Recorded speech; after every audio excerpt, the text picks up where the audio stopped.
Алхамдулилля, вассалату вассаляму аля расулилля. 112 сура Корана. Сура Аль-Ихлас.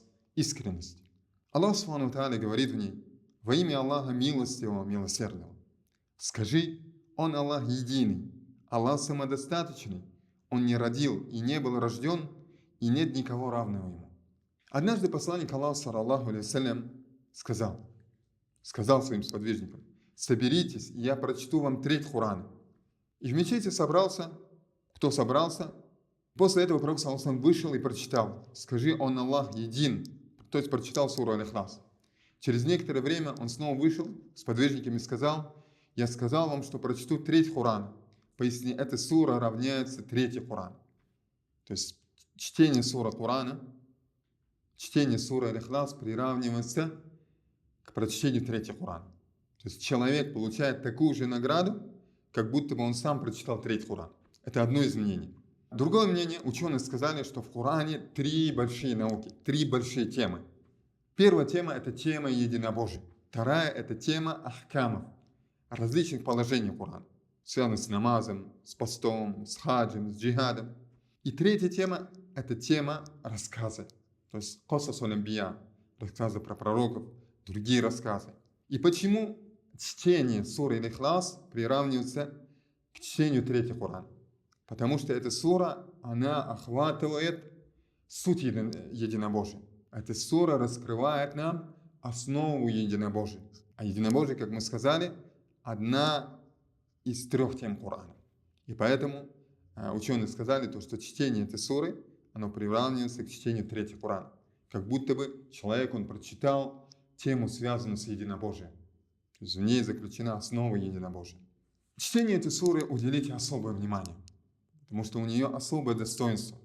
Один из сподвижников, выйдя в военный поход, во время молитв, во время намазов, читал Коран, читал в намазе Коран, то есть читал суру Фатиха, затем дополнительную суру, и после дополнительной суры в намазе читал суру Ихлас. И это делал в каждом ракате. То есть завершал чтением суры Ихлас.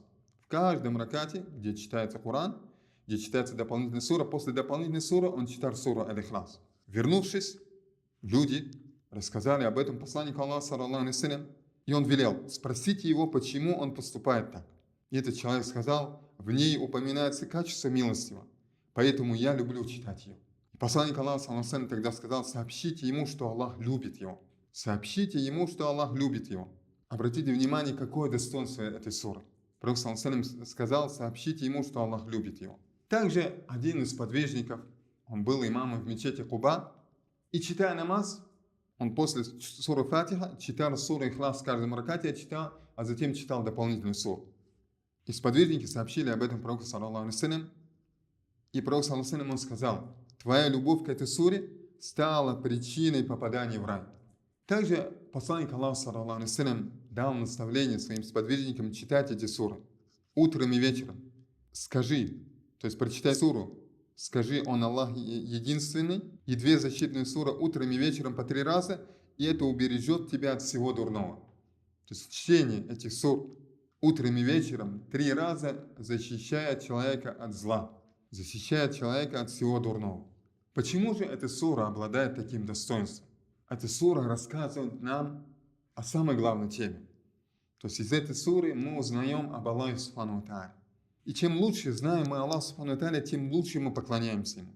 Ведь главная тема – это утверждение единственности Аллаха Субхану ва Тааля. Главная тема – это утверждение единственности Аллаха, и эта сура раскрывает эту тему. Скажи: Он Аллах един, Аллах самодостаточный. То есть Он не нуждается ни в ком, и все нуждается в Нем. То есть все творения нуждаются в Аллахе Субхану ва Тааля.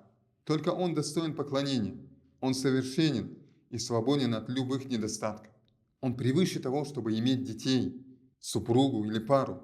И нет никого равного, нет никого подобного Ему. Ему присуще абсолютное совершенство.